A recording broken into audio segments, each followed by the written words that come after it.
imagens se repetem com assustadora frequência.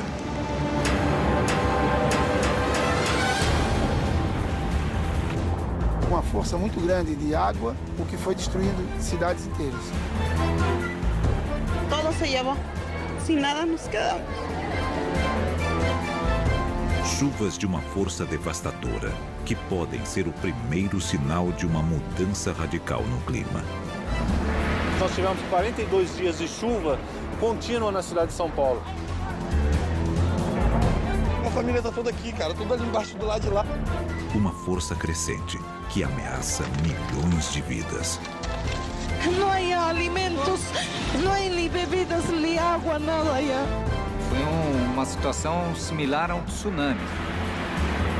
Acabou tudo na minha casa. Minha casa não tem mais nada, acabou tudo. E um futuro incerto que pode destruir cidades inteiras. Nós não vimos nada ainda do que pode vir.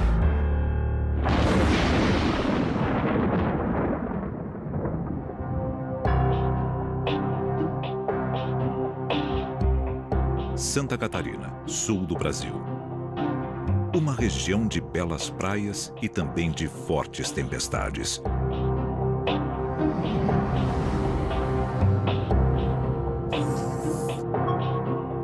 Mas ninguém imaginava que as nuvens que se aproximavam naquele dia não tinham nada em comum com uma chuva de fim de verão.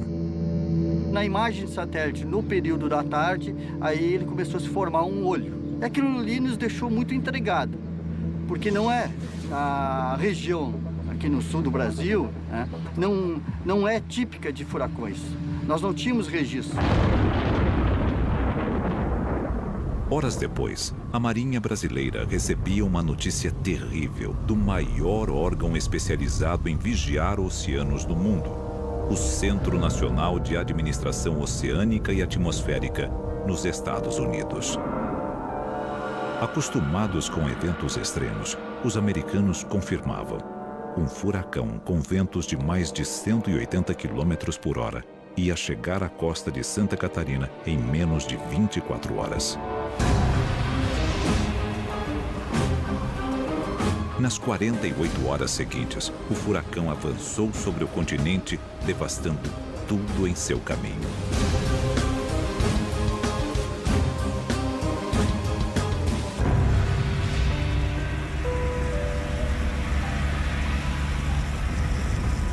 A catástrofe atingiu 21 cidades, deixando mais de 500 feridos e um prejuízo superior a 800 milhões de reais. Terrível, pavoroso mesmo, né? Coisa que a gente nunca imaginava ver na vida. Eu não consigo dormir até hoje pensando em tudo que a gente passou. Nós tivemos 11 mortos, 35 mil pessoas desabrigadas. Um evento que marcou a história brasileira e catarinense dos fenômenos naturais. No Instituto Nacional de Pesquisas Espaciais, os mais importantes climatologistas do continente estavam chocados com um evento que sequer tinham conseguido prever. Os textos de meteorologia clássicos têm que ser reescritos, porque os textos explicavam por que não ocorrem furacões no Atlântico Sul. Dois fatores fundamentais precisam ocorrer para que um furacão cresça. A temperatura da água do mar tem que estar acima de 27 graus, aproximadamente. E o vento, ele não pode variar muito com a altitude. Não ocorre furacão no Atlântico Sul, porque esse vento, na altura, ele é muito diferente em cima do que embaixo. O primeiro furacão registrado no Atlântico Sul recebeu o nome de Catarina. Estava aberta a temporada de fenômenos extremos no sul do Brasil. E 4 anos mais tarde, a natureza mostraria toda a sua força.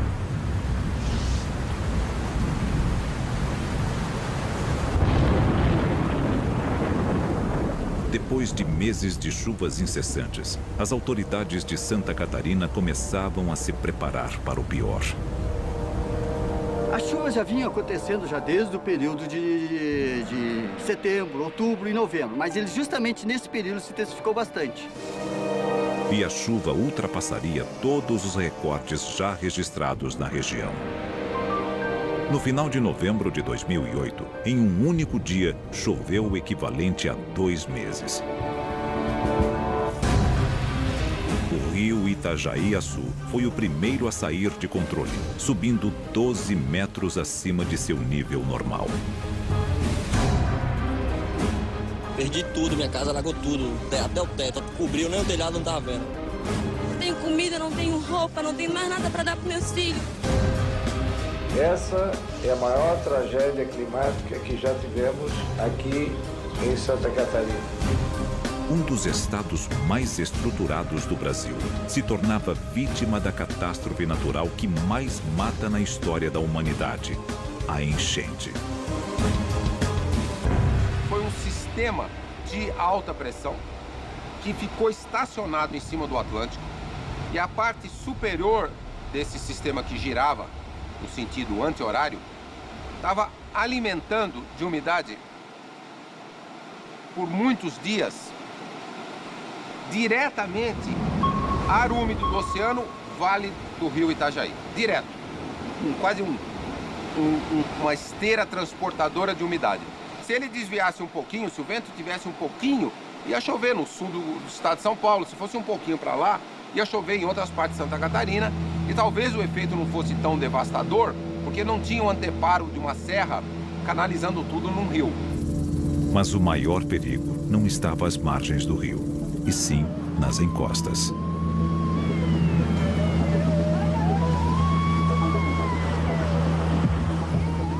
Ninguém percebeu que o solo estava encharcado, embaixo da floresta.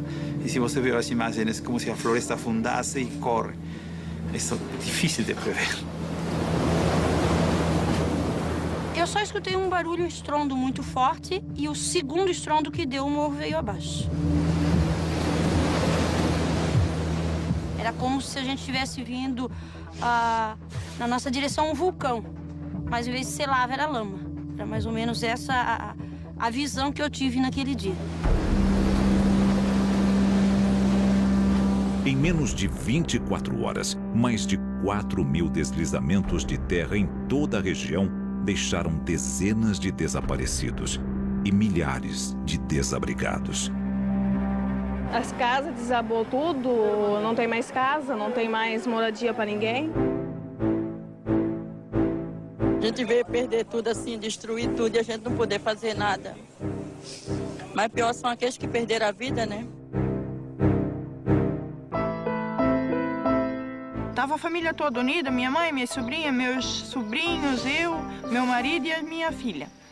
Aí, de repente, veio um outro muro. E com aquele estrondo, saiu todo mundo a correr. Se perdemos de vista.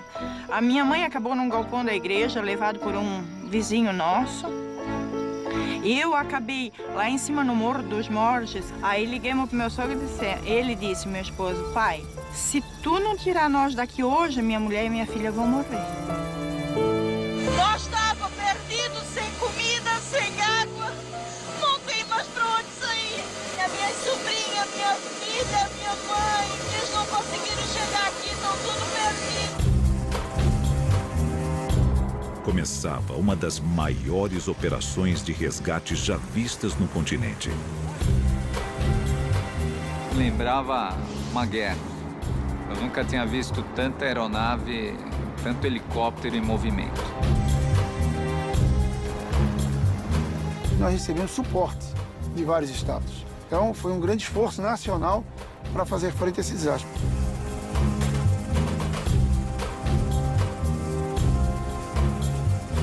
Santa Catarina tinha sido vítima de uma das maiores tragédias na história recente do Brasil. 63 cidades em situação de emergência. 78 mil desabrigados e 135 mortos.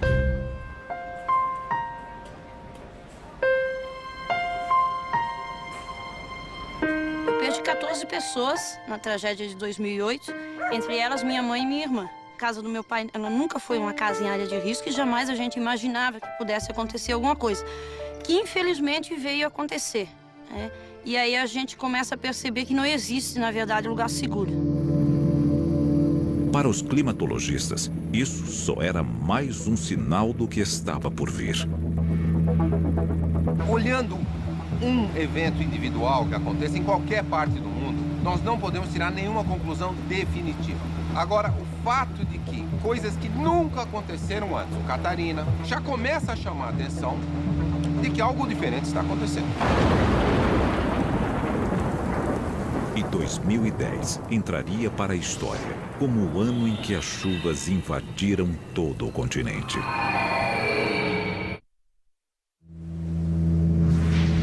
Férias de verão. Sem imaginar que é o início da temporada mais chuvosa em mais de 70 anos, milhares de turistas comemoram um ano novo no litoral sudeste do Brasil.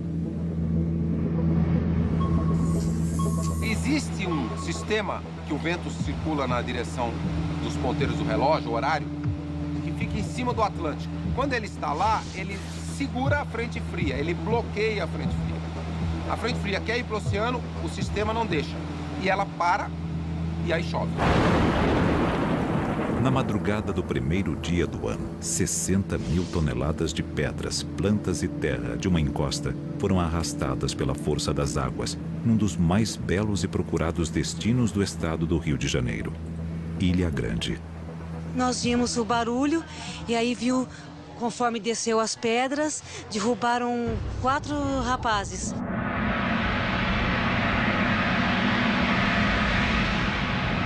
No caminho dessa avalanche letal estavam 7 casas e uma pousada lotada de hóspedes. Você não deve ter nem tempo de pensar o que fazer, porque quando a gente vai encontrando, né, as pessoas soterradas, a gente tem mais ou menos uma noção do que aconteceu naquele primeiro momento ali. E elas faleceram sem saber que foram soterradas.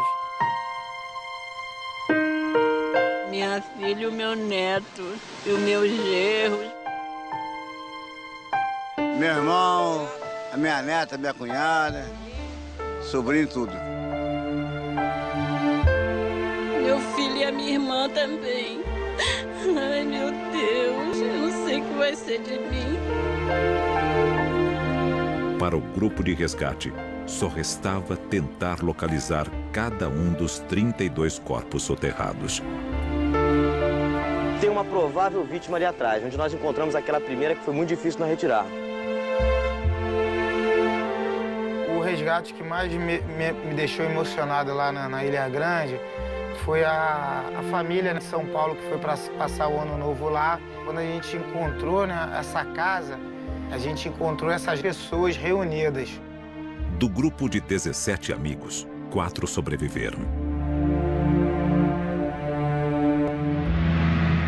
Nos dias que se seguiram, a chuva avançaria para outras regiões que também ficaram marcadas pela força das águas. A 200 quilômetros de Ilha Grande, na cidade histórica de São Luís do Paraitinga, prédios centenários foram ao chão. Em poucos dias, as chuvas fizeram mais de 150 mortos por toda a região afetada. A mais de 6 mil quilômetros dali, Cusco, no Peru, também era coberta pelas águas.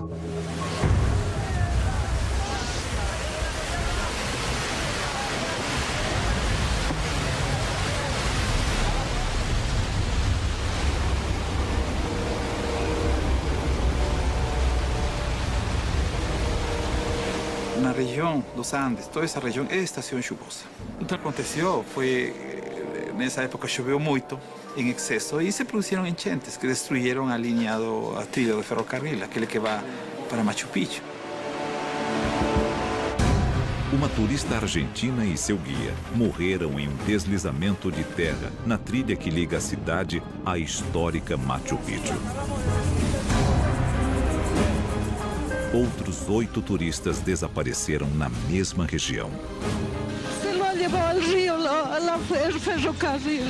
¿Qué más, señora? No se puede caminar, no hay alimentos, no hay ni bebidas, ni agua, nada allá. Era só o início de um verão em que as águas iriam tomar centenas de vidas sob a influência do El Niño. O El Niño é um fenômeno natural. todos os anos uma corrente de águas quentes que se move de oeste para leste. O El Niño faz com que as temperaturas do Pacífico Sul fiquem acima da média em intervalos de 4 a 7 anos. As consequências mais claras do El Niño são, no caso da América do Sul, nesta região da costa norte de Peru, Equador, excesso de chuva. Excessos de chuva no sul do Brasil.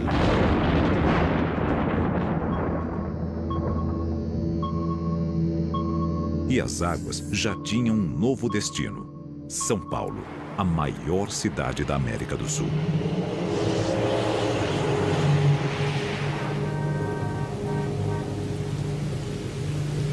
Não é a primeira vez que nós vivenciamos o fenômeno do El Niño. Agora, o que aconteceu nesse verão aqui no estado de São Paulo foi uma coisa que superou todas as marcas. Pelo menos se nós formos buscar aí nos últimos 70 anos, nós tivemos locais aí que choveram 3 vezes mais a maior marca que nós tínhamos nesses últimos 70 anos. Na megacidade, uma quebra de recordes é sinônimo de tragédia. Nós temos uma área impermeabilizada muito grande na cidade de São Paulo e isso contribui muito com que o volume de água chegue a uma velocidade muito grande para a calha dos grandes rios, não comportando esse volume todo.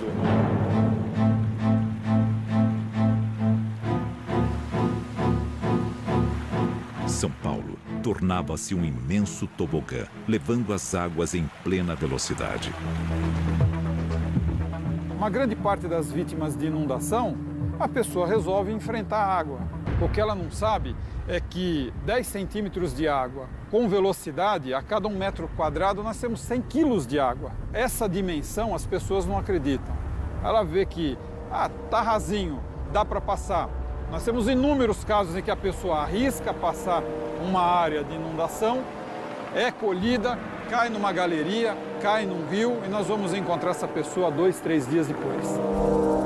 As chuvas no centro econômico do país deixaram 7 mortos e um prejuízo de mais de 70 milhões de reais. Enquanto São Paulo se recuperava, a cidade do México sucumbia sob o peso das chuvas. Em 48 horas ininterruptas de chuva, caíram sobre a cidade 36 bilhões de litros d'água. Todo se llevó. Nos quedamos sin nada. Sin nada nos quedamos.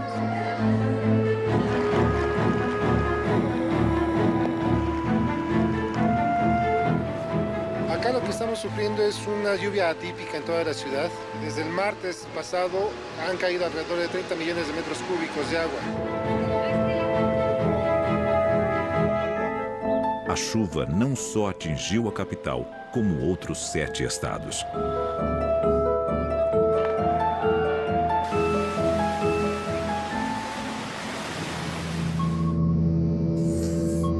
Buenos Aires também começava a sentir a força dessas águas devastadoras.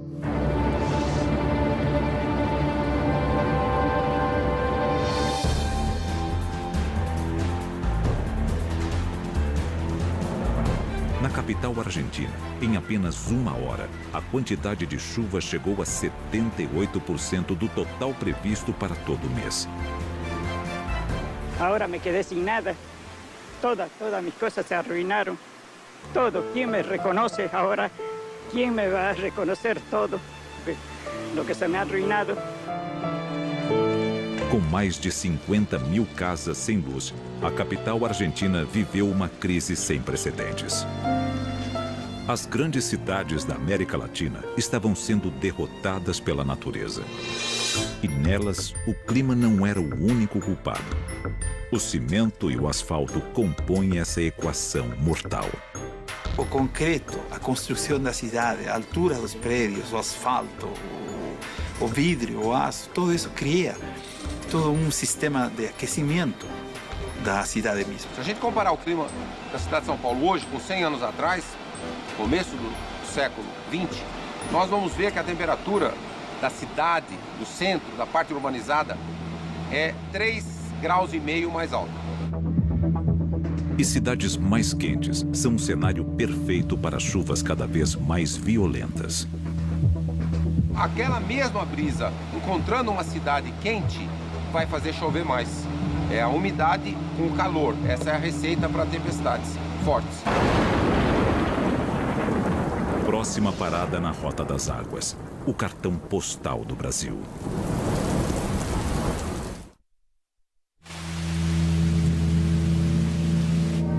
Uma chuva torrencial pega de surpresa os moradores do Rio de Janeiro, no Brasil.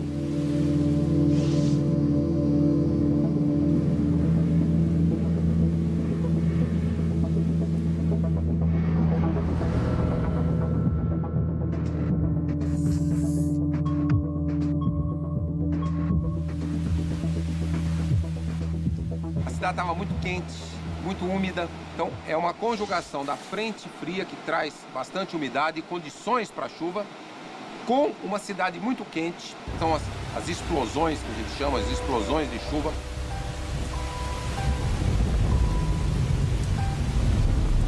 As cenas de caos se repetem. Carros arrastados pelas águas, casas alagadas, centenas de pessoas sendo resgatadas em botes. Acabou tudo na minha casa. Minha casa não tem mais nada. Acabou tudo.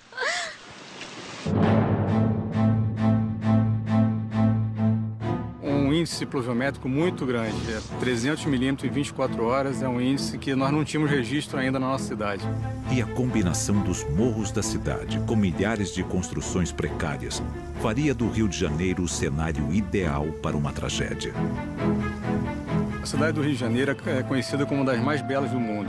A sua natureza compõe de entre mar, montanha e lagoas um cenário indescritível. Dentro dessa natureza você tem certas armadilhas que durante os períodos de grandes chuvas se revelam para a gente.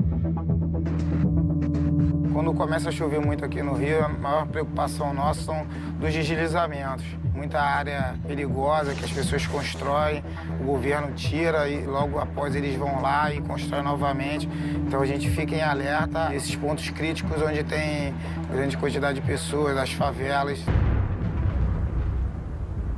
Era uma questão de horas para a terra começar a ceder sob as dezenas de favelas da cidade. É muito triste, cara. É uma situação que você não tem nenhum... Eu tentei ainda ajudar, tirei um, mas é difícil. É muitas pessoas, tá muito soterrado. Tem gente aqui de baixo, tem gente ali. O Rio de Janeiro amanhecia em estado de emergência, com mais de 60 mortos. E mais um dia de chuvas torrenciais na região preparou a maior das tragédias para a noite seguinte.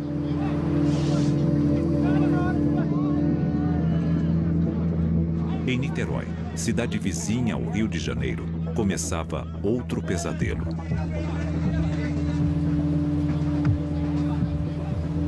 Um amigo me deixou às 8h30 da noite, aqui na entrada do Viçoso. Eu andando de lá para cá, um amigo me parou durante 15 minutos. Foi justamente o que me salvou. Em segundos, uma cratera havia se aberto, engolindo 50 casas. Muitas pessoas gritando, chorando. Quando veio isso abaixo, caiu o poste, tudo aqui ficou escuro e eu não estava conseguindo localizar a minha casa. Mas naquele momento o que a gente pôde fazer é tentar tirar o maior número de pessoas, né? O comandante me ligou, me acionando, falou que a princípio tinham 30 casas soterradas. No trajeto para o quartel, ele... Rodrigo, pô, me enganei, não são 30 não, foram 50. Aí houve aquele cálculo, né, de 50, 4 pessoas de cada casa, 200 pessoas soterradas.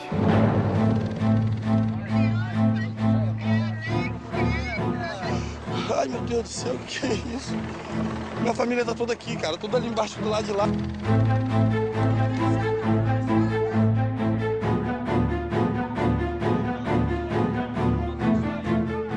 Uma coisa assim, eu tenho 50 anos e, pelo amor de Deus, eu tô horrorizada. Você não tem noção da quantidade de gente que tem aí embaixo.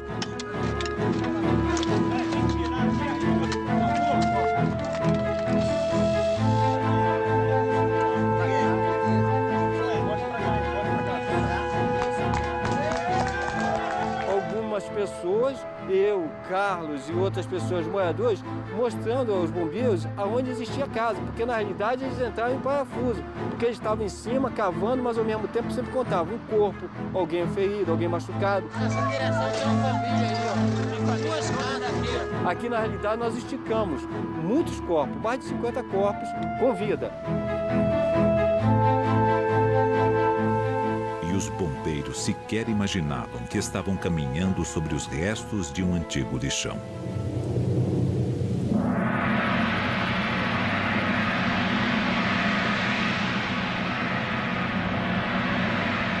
Quando amanheceu o dia que a gente teve a noção de do tamanho, né, da catástrofe, da tragédia, e de que aquele local ali estava todo contaminado. Ali era um lixão, ninguém sabia que aquilo ali era um lixão. Isso aqui é totalmente pavimentado. Você não via isso como um lixão. Poucas pessoas, porque é lógico, você acha que se as pessoas assim soubessem que isso pudesse vir a acontecer, vinham morar aqui? De forma nenhuma.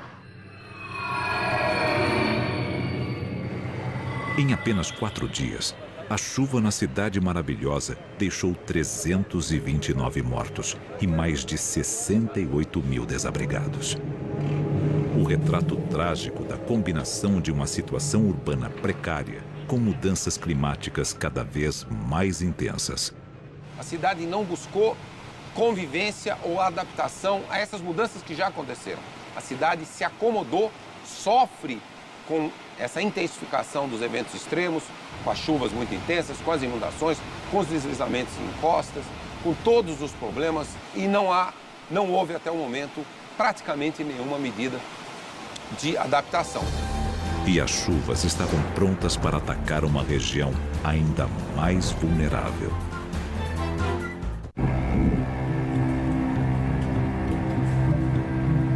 No Nordeste brasileiro, uma das regiões mais pobres e secas do Brasil, a água costuma ser sinônimo de vida.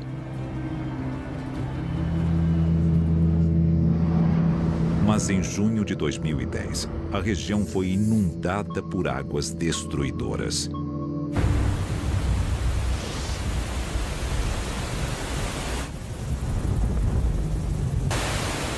Em menos de uma semana, as chuvas superariam o dobro do esperado para todo o mês, sobrecarregando os leitos dos rios no estado de Alagoas. Foi novamente essa combinação fatal de clima com fatores não climáticos. Choveu muito sobre uma área de barragem e a parede cedeu.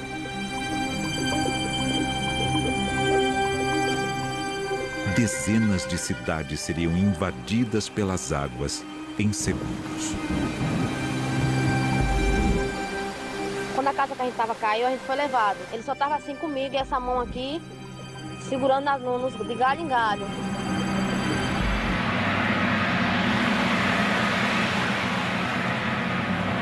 Os rios tiraram 46 vidas e fizeram mais de 150 mil pessoas deixarem suas casas. Porque diferente de uma inundação, essa arrastou gente, arrastou casas, móveis. Então foi uma destruição, assim, do ponto de vista da agressividade, foi para a água, foi a maior que eu vi. Em todo o Nordeste brasileiro, 27 cidades decretaram estado de calamidade pública e outras 31 estado de emergência.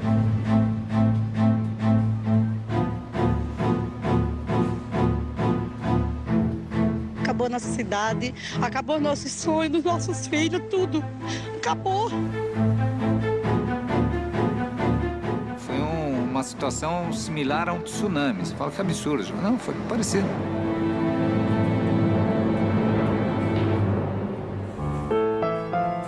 Nas semanas que seguiram, começava um novo drama. Então você via pessoas vagando, pessoas sentadas num banco, sem atitude. Provavelmente nesse espaço vazio da aceitação e o acontecimento, entendeu? O porquê eu.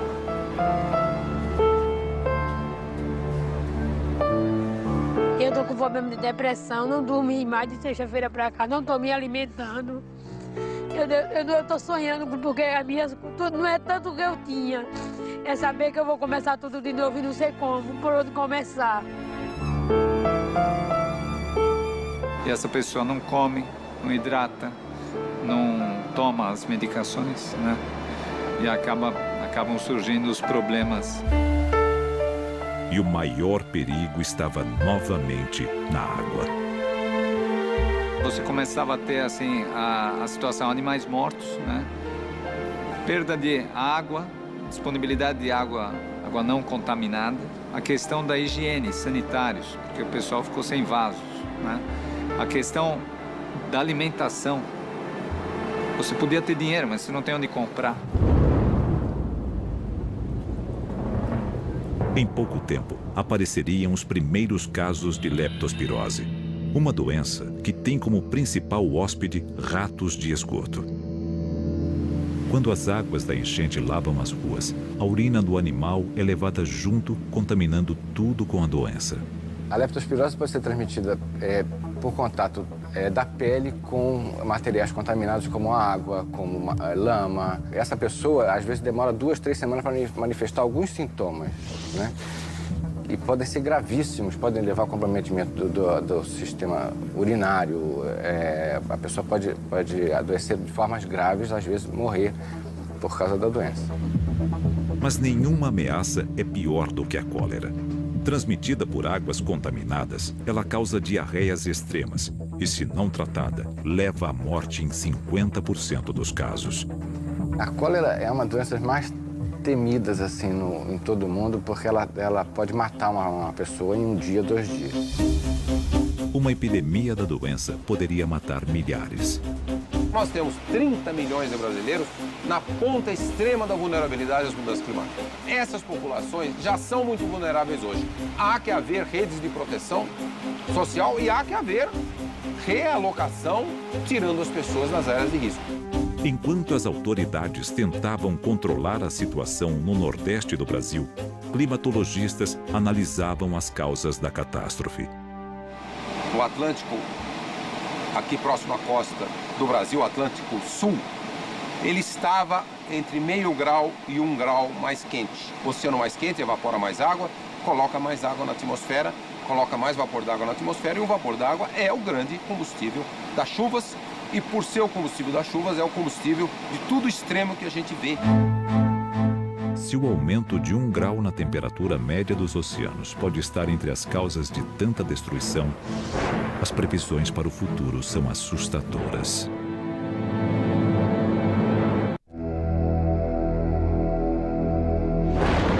Enquanto as mudanças climáticas causam mais catástrofes, a ciência tenta entender o futuro das chuvas cada vez mais extremas.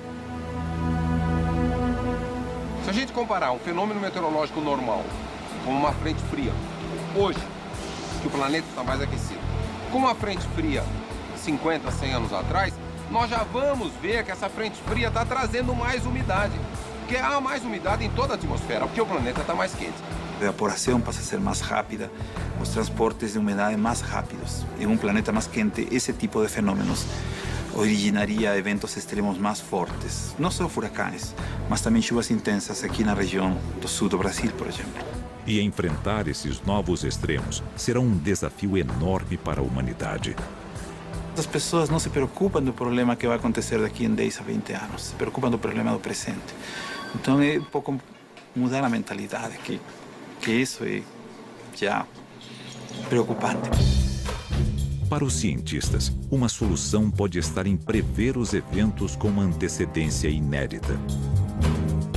Nós estamos fazendo já há 4 anos os cenários climáticos futuros para o Brasil. Então nós estamos usando ferramentas que nós chamamos modelos matemáticos do sistema climático para projetar até 2100 o que poderá acontecer com o clima do Brasil.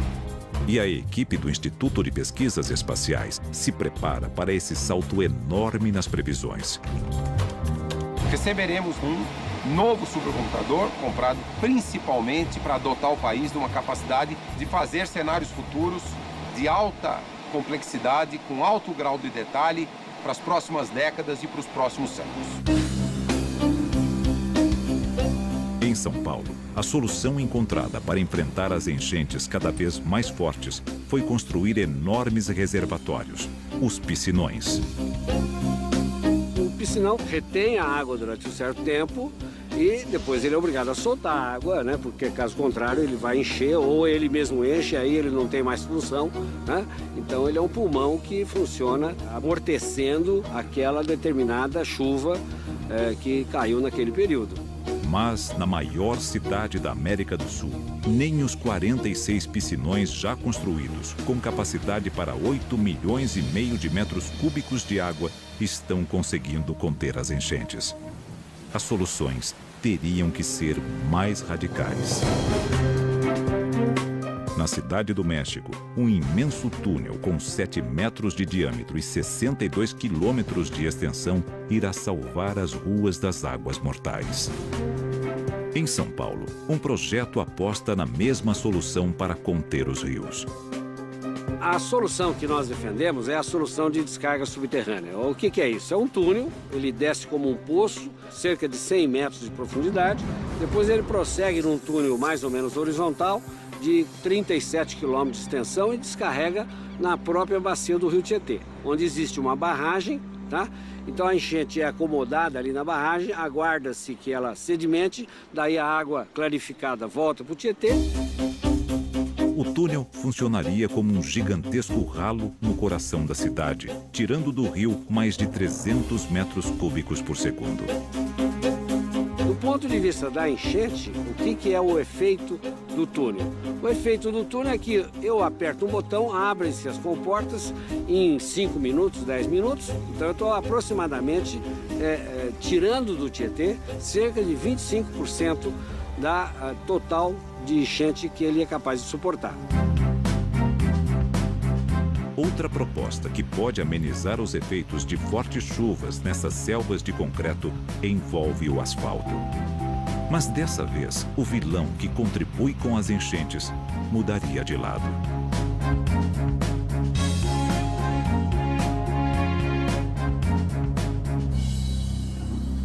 Esse revestimento é um asfalto poroso, muito poroso, que permite a rápida absorção da água da chuva. Ela vai atravessar essa camada de revestimento e ficar armazenada na base de pedras que fica aqui debaixo. E na parte inferior dessa base nós temos um dreno que permite que essa água saia lentamente e aí vá para as galerias de drenagem. O sistema poderia evitar dezenas de enchentes. As chuvas muito intensas, ao penetrar na base permeável do pavimento, ela fica armazenada e dias depois é que ela está saindo para o sistema de drenagem. Isso faz com que nós reduzamos o impacto da impermeabilização. As ideias para salvar a população das enchentes ainda estão no papel. E a dúvida é se a engenharia conseguirá alcançar a velocidade cada vez mais furiosa dos desastres naturais.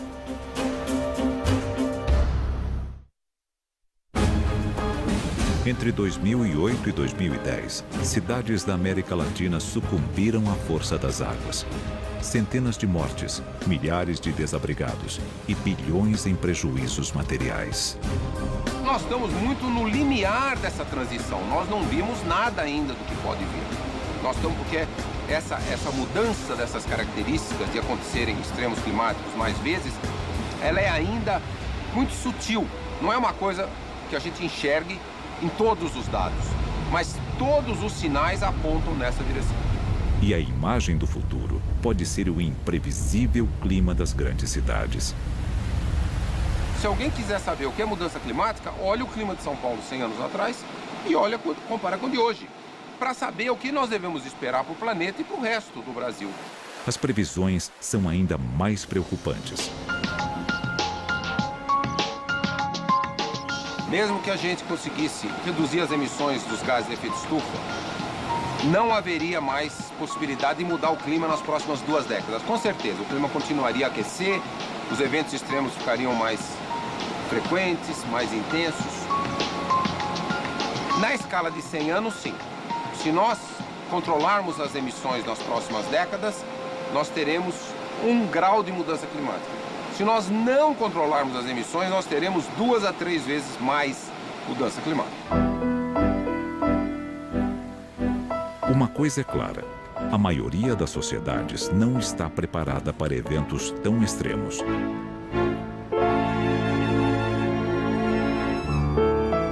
Esses desastres são cada vez mais abrangentes. Ele atinge cada vez mais pessoas.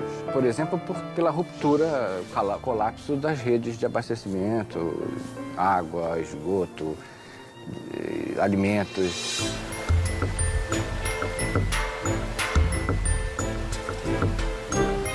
O clima já mudou tanto que dificilmente vai ser como foi.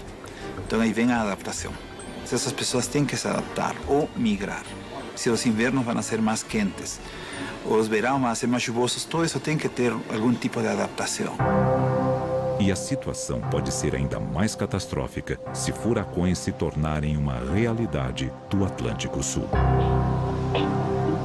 Em boa parte do ano, aquelas águas naquela região atingem a temperatura de 26 graus. Não é ainda a temperatura boa para furacão, mas daqui a 50 anos as temperaturas vão estar 27, 27,5. Aí já vai ter água quente para furacão. Os cientistas têm que ficar muito atentos, fazer novos estudos e entender melhor o que foi o Catarina e se ele poderá vir a se repetir com as águas mais quentes projetadas para o futuro.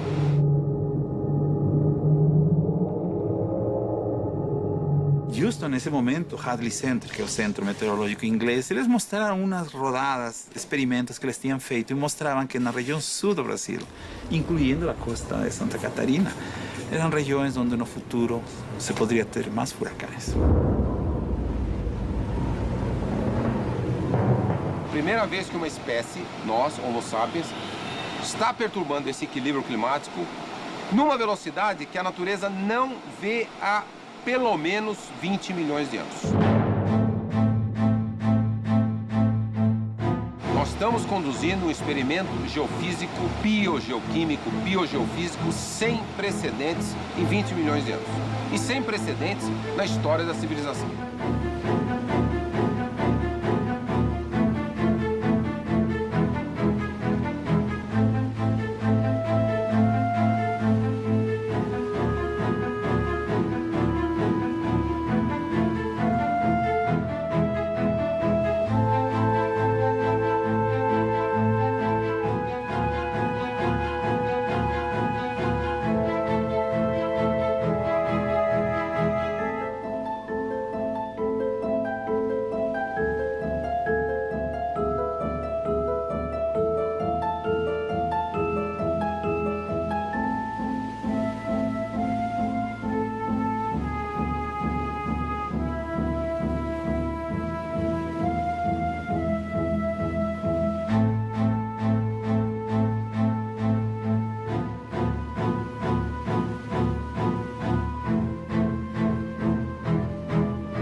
Não, foram 50. Aí houve aquele cálculo, né, de 50, 4 pessoas de cada casa, 200 pessoas soterradas.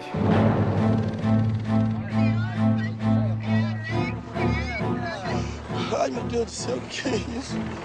Minha família tá toda aqui, cara, toda ali embaixo, do lado de lá.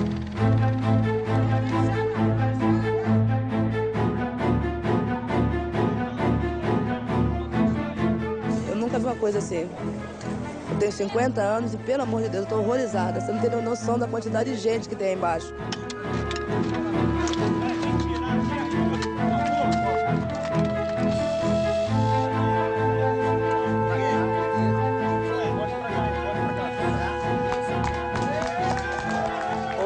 Pessoas, eu, Carlos e outras pessoas, moradores, mostrando aos bombeiros aonde existia a casa, porque na realidade eles entraram em parafuso, porque eles estavam em cima cavando, mas ao mesmo tempo sempre contavam um corpo, alguém ferido, alguém machucado. Nessa direção tem uma família aí, ó. Tem 2 casas aqui. Aqui na realidade nós esticamos muitos corpos, mais de 50 corpos com vida. Os bombeiros sequer imaginavam que estavam caminhando sobre os restos de um antigo lixão.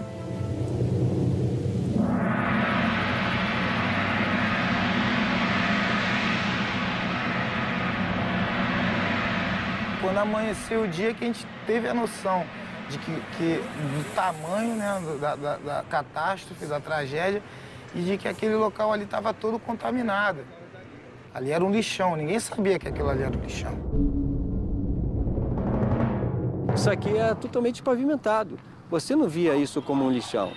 Poucas pessoas, porque é lógico, você acha que se as pessoas assim soubessem que isso pudesse vir a acontecer, vinham aqui?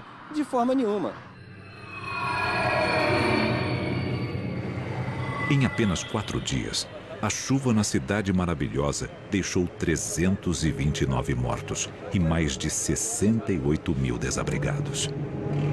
O retrato trágico da combinação de uma situação urbana precária com mudanças climáticas cada vez mais intensas. A cidade não buscou convivência ou adaptação a essas mudanças que já aconteceram.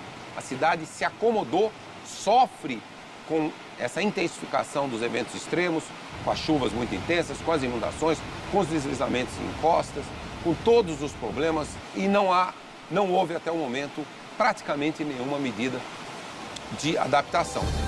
E as chuvas estavam prontas para atacar uma região ainda mais vulnerável.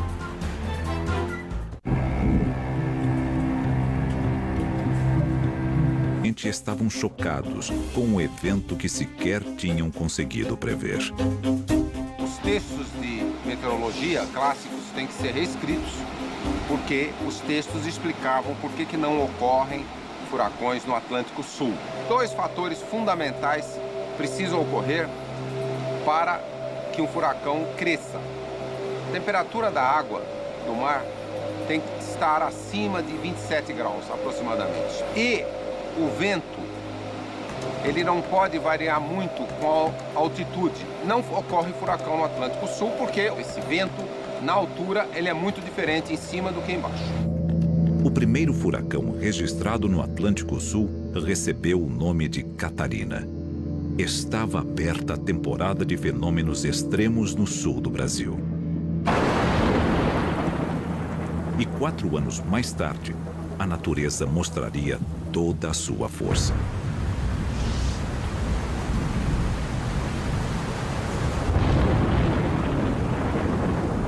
Depois de meses de chuvas incessantes, as autoridades de Santa Catarina começavam a se preparar para o pior.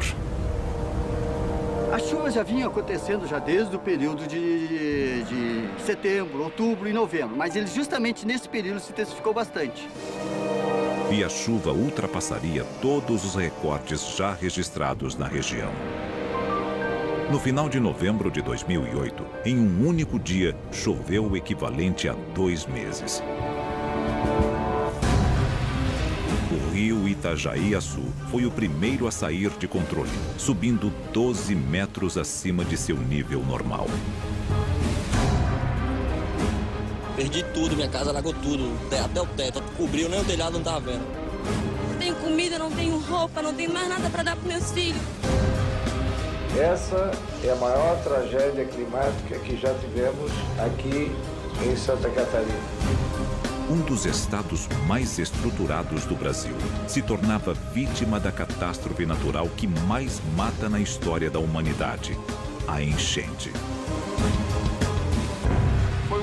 Sistema de alta pressão que ficou estacionado em cima do Atlântico, e a parte superior desse sistema que girava no sentido anti-horário estava alimentando de umidade por muitos dias diretamente ar úmido do oceano, vale do rio Itajaí, direto, quase uma esteira transportadora de umidade.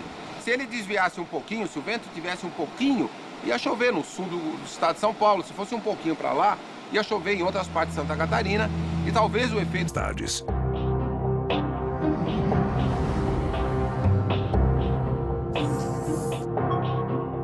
Mas ninguém imaginava que as nuvens que se aproximavam naquele dia não tinham nada em comum com uma chuva de fim de verão.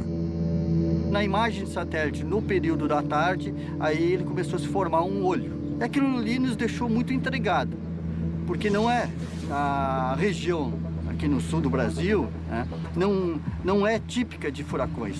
Nós não tínhamos registro. Horas depois, a Marinha Brasileira recebia uma notícia terrível do maior órgão especializado em vigiar oceanos do mundo, o Centro Nacional de Administração Oceânica e Atmosférica, nos Estados Unidos. Acostumados com eventos extremos, os americanos confirmavam: um furacão com ventos de mais de 180 km por hora ia chegar à costa de Santa Catarina em menos de 24 horas. Nas 48 horas seguintes, o furacão avançou sobre o continente, devastando tudo em seu caminho.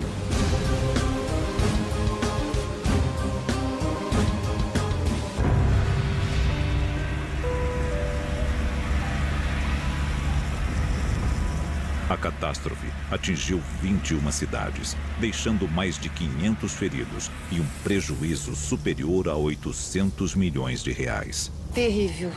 Pavoroso mesmo, né? Coisa que a gente nunca imaginava ver na vida. Eu não consigo dormir até hoje pensando em tudo que a gente passou. Nós tivemos 11 mortos, 35 mil pessoas desabrigadas. Um evento que marcou a história brasileira e catarinense dos fenômenos naturais. No Instituto Nacional de Pesquisas Espaciais, os mais importantes climatologistas do continente estavam chocados com um evento que sequer tinham conseguido prever. Os textos de meteorologia clássicos têm que ser reescritos, porque os textos explicavam por que não ocorrem furacões no Atlântico Sul. Dois fatores fundamentais precisam ocorrer para que um furacão cresça. A temperatura da água do mar tem que estar acima de 27 graus, aproximadamente. E o vento, ele não pode variar muito com a altitude. Não ocorre furacão no Atlântico Sul, porque esse vento, na altura, ele é muito diferente em cima do que embaixo. O primeiro furacão registrado no Atlântico Sul recebeu o nome de Catarina. Estava aberta a temporada de fenômenos extremos no sul do Brasil. Do pavimento, ela fica armazenada e dias depois é que ela está saindo para o sistema de drenagem. Isso faz com que nós reduzamos o impacto da impermeabilização. As ideias para salvar a população das enchentes ainda estão no papel. E a dúvida é se a engenharia conseguirá alcançar a velocidade cada vez mais furiosa dos desastres naturais.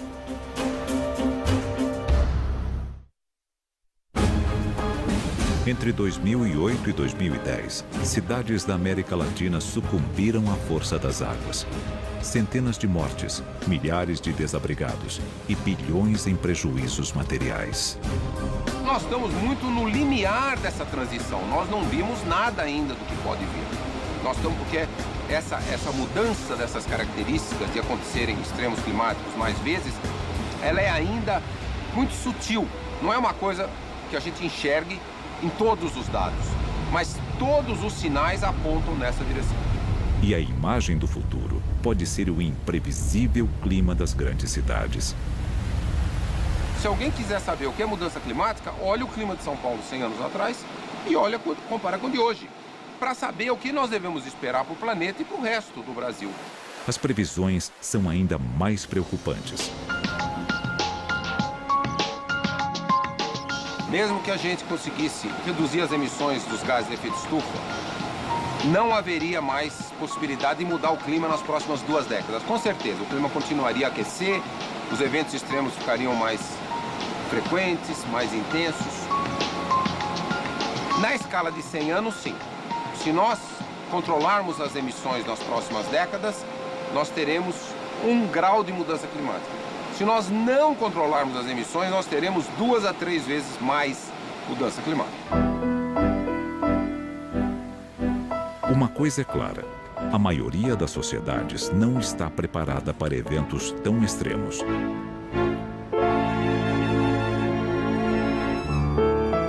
Esses desastres são cada vez mais abrangentes. Ele atinge cada vez mais pessoas. Por exemplo, pela ruptura, colapso das redes de abastecimento, água, esgoto, alimentos.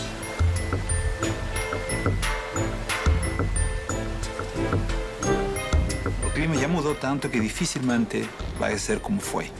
Então aí vem a adaptação. Essas pessoas têm que se adaptar ou migrar. Se os invernos vão ser mais quentes, os verões vão ser mais chuvosos, tudo isso tem que ter algum tipo de adaptação. E a situação pode ser ainda mais catastrófica se furacões se tornarem uma... O evento que a gente pode fazer é tentar tirar o maior número de pessoas, né? O comandante me ligou, me acionando, falou que a princípio tinham 30 casas soterradas. No trajeto pro quartel, ele... Rodrigo, pô, me enganei, não são 30 não, foram 50. Aí houve aquele cálculo, né, de 50, 4 pessoas de cada casa, 200 pessoas soterradas.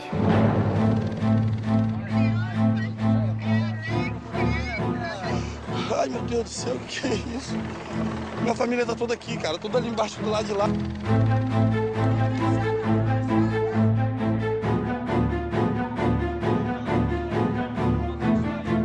Eu nunca vi uma coisa assim. Eu tenho 50 anos e, pelo amor de Deus, eu tô horrorizada. Você não tem noção da quantidade de gente que tem aí embaixo.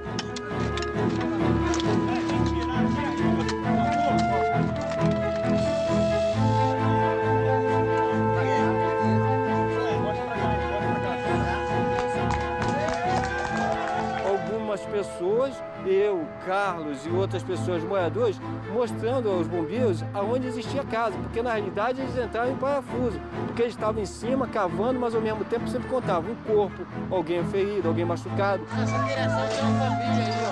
Tem 2 casas aqui. Aqui na realidade nós esticamos muitos corpos, mais de 50 corpos com vida.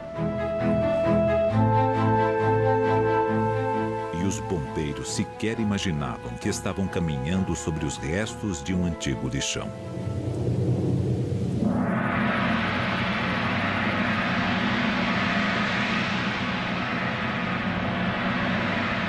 Quando amanheceu o dia que a gente teve a noção de que do tamanho, né, da catástrofe, da tragédia, e de que aquele local ali estava todo contaminado. Ali era um lixão, ninguém sabia que aquilo ali era um lixão. Isso aqui é totalmente pavimentado. Você não via isso como um lixão. Poucas pessoas, porque é lógico, você acha que se as pessoas assim soubessem que isso pudesse vir a acontecer, viam aqui? De forma nenhuma. Em apenas 4 dias, a chuva na Cidade Maravilhosa deixou 329 mortos e mais de 68 mil desabrigados. O retrato trágico da combinação de uma situação urbana precária com mudanças climáticas cada vez mais intensas. A cidade não buscou convivência ou adaptação a essas mudanças que já aconteceram. A cidade se acomodou, sofre com essa intensificação dos eventos extremos, com as chuvas muito intensas, com as inundações, com os deslizamentos em encostas, com todos os problemas, e não houve até o momento praticamente nenhuma medida. Nem os 46 piscinões já construídos, com capacidade para 8,5 milhões de metros cúbicos de água, estão conseguindo conter as enchentes. As soluções teriam que ser mais radicais. Na Cidade do México, um imenso túnel com 7 metros de diâmetro e 62 quilômetros de extensão irá salvar as ruas das águas mortais. Em São Paulo, um projeto aposta na mesma solução para conter os rios. A solução que nós defendemos é a solução de descarga subterrânea. O que é isso? É um túnel, ele desce como um poço, cerca de 100 metros de profundidade. Depois ele prossegue num túnel mais ou menos horizontal, de 37 quilômetros de extensão, e descarrega na própria bacia do Rio Tietê, onde existe uma barragem, tá? Então a enchente é acomodada ali na barragem, aguarda-se que ela sedimente, daí a água clarificada volta para o Tietê. O túnel funcionaria como um gigantesco ralo no coração da cidade, tirando do rio mais de 300 metros cúbicos por segundo. Do ponto de vista da enchente, o que é o efeito do túnel? O efeito do túnel é que eu aperto um botão, abrem-se as comportas em 5 minutos, 10 minutos. Então eu estou aproximadamente tirando do Tietê cerca de 25% da total de enchente que ele é capaz de suportar. Outra proposta que pode amenizar os efeitos de fortes chuvas nessas selvas de concreto envolve o asfalto. Mas dessa vez, o vilão que contribui com as enchentes mudaria de lado.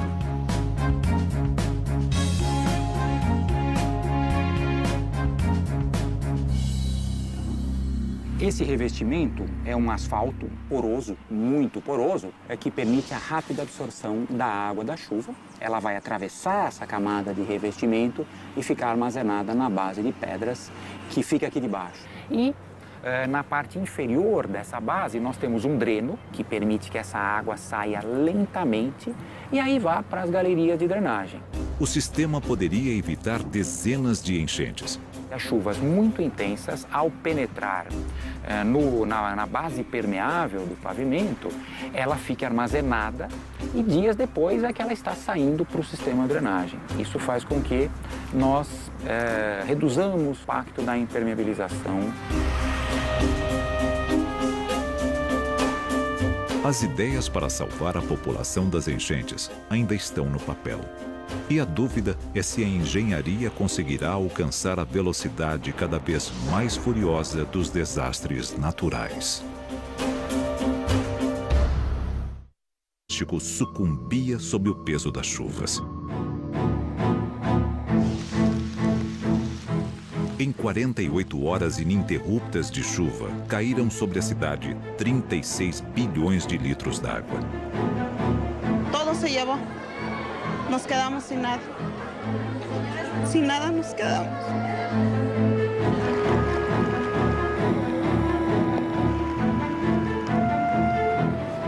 Acá lo que estamos sufriendo es una lluvia atípica en toda la ciudad. Desde el martes pasado han caído alrededor de 30 millones de metros cúbicos de agua.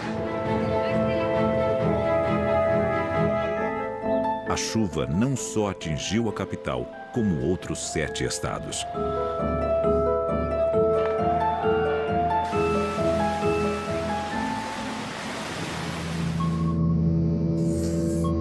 Buenos Aires também começava a sentir a força dessas águas devastadoras.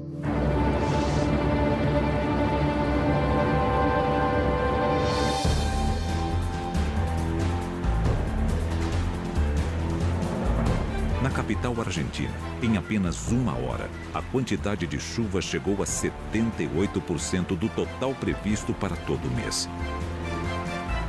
Agora me quedé sin nada. Todas mis cosas se arruinaron. Todo. ¿Quién me reconoce ahora? ¿Quién me va a reconocer todo lo que se me ha arruinado? Com mais de 50 mil casas sem luz, a capital argentina viveu uma crise sem precedentes. As grandes cidades da América Latina estavam sendo derrotadas pela natureza. E nelas, o clima não era o único culpado. O cimento e o asfalto compõem essa equação mortal.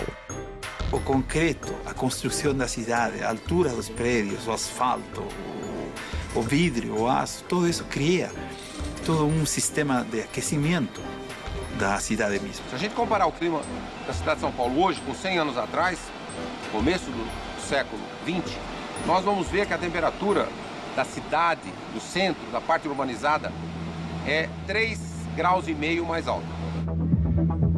E cidades mais quentes são um cenário perfeito para chuvas cada vez mais violentas.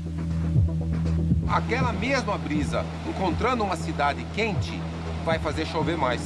É a umidade com o calor. Essa é a receita para tempestades fortes.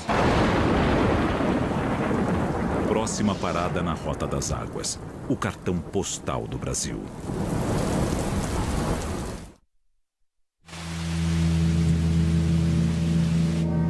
Uma chuva torrencial pega de surpresa os moradores do Rio de Janeiro. 60 mil toneladas de pedras, plantas e terra de uma encosta foram arrastadas pela força das águas num dos mais belos e procurados destinos do estado do Rio de Janeiro, Ilha Grande. Nós vimos o barulho e aí viu, conforme desceu as pedras, derrubaram 4 rapazes.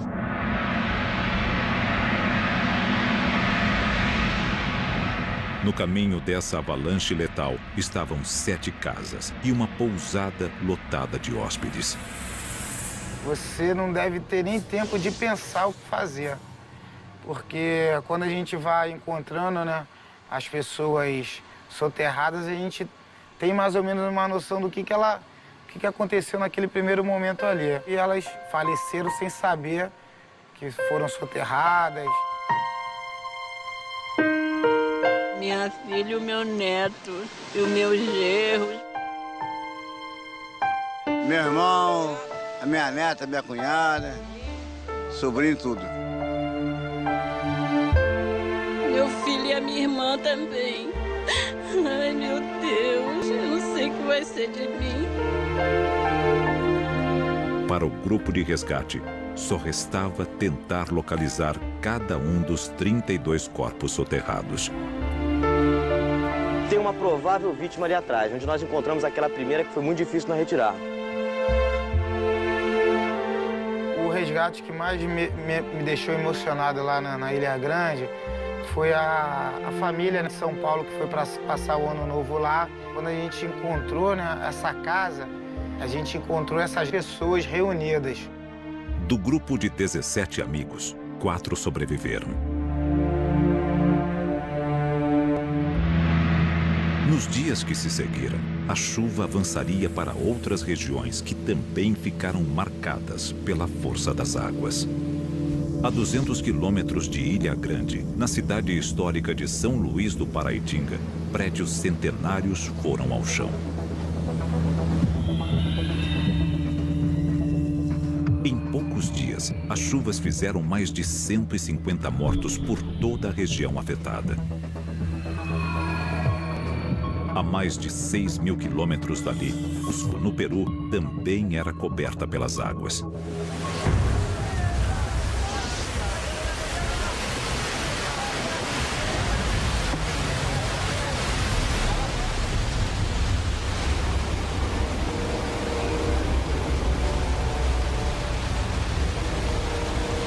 Na região dos Andes, toda essa região é estação chuvosa. O que aconteceu foi, nessa época choveu muito, em excesso, e se produziram enchentes. Isto ainda na nossa cidade. E a combinação dos morros da cidade, com milhares de construções precárias, faria do Rio de Janeiro o cenário ideal para uma tragédia. A cidade do Rio de Janeiro é conhecida como uma das mais belas do mundo. A sua natureza compõe de entre mar, montanha e lagoas, um cenário indescritível. Dentro dessa natureza você tem certas armadilhas que durante os períodos de grandes chuvas se revelam para a gente. Quando começa a chover muito aqui no Rio, a maior preocupação nossa são dos deslizamentos. Muita área perigosa que as pessoas constroem, o governo tira e logo após eles vão lá e constroem novamente. Então a gente fica em alerta a esses pontos críticos onde tem grande quantidade de pessoas, as favelas. Era uma questão de horas para a terra começar a ceder sob as dezenas de favelas da cidade. É muito triste, cara. É uma situação que você não tem nenhum... Eu tentei ainda ajudar, tirei um, mas é difícil. É muitas pessoas, tá muito soterrado. Tem gente aqui de baixo, tem gente ali. O Rio de Janeiro amanhecia em estado de emergência, com mais de 60 mortos. E mais um dia de chuvas torrenciais na região preparou a maior das tragédias para a noite seguinte.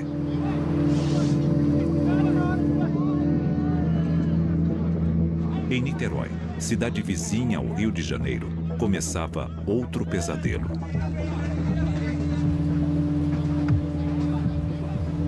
Um amigo me deixou às 8h30 da noite, aqui na entrada do Viçoso. Eu andando de lá para cá, um amigo me parou durante 15 minutos. Foi justamente o que me salvou. Em segundos, uma cratera havia se aberto, engolindo 50 casas. Muitas pessoas gritando, chorando. Quando veio isso abaixo, caiu o poste, tudo aqui ficou escuro e eu não estava conseguindo localizar a minha casa. Mas naquele momento o que a gente pôde fazer é tentar tirar o maior número de pessoas, né? O comandante me ligou, me acionando, falou que a princípio tinham 30 casas soterradas. No trajeto para o quartel, ele Rodrigo, pô, me enganei, não são 30 não, foram 50. Aí houve aquele cálculo, né, de 50, 4 pessoas de cada casa, 200 pessoas soterradas.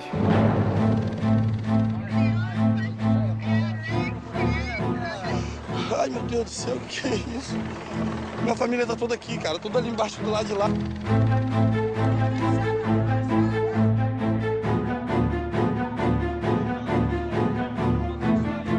Eu nunca vi uma coisa assim. Eu tenho 50 anos e, pelo amor de Deus, eu tô horrorizada. Você não tem noção da quantidade de gente que tem aí embaixo. Cada vez mais abrangente. Ele atinge cada vez mais pessoas. Por exemplo, pela ruptura, colapso das redes de abastecimento, água, esgoto, alimentos.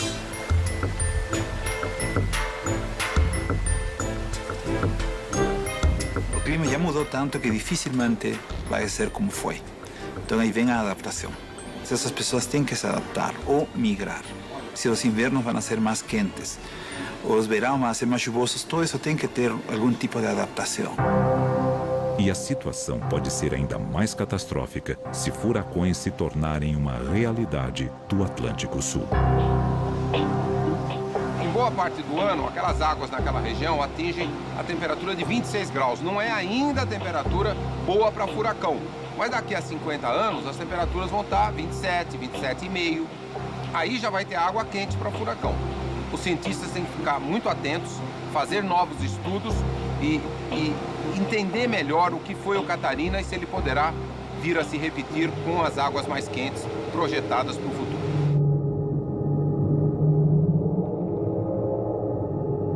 Justo nesse momento, Hadley Center, que é o centro meteorológico inglês, eles mostraram umas rodadas, experimentos que eles tinham feito e mostravam que na região sul do Brasil, incluindo a costa de Santa Catarina, eram regiões onde no futuro se poderia ter mais furacões.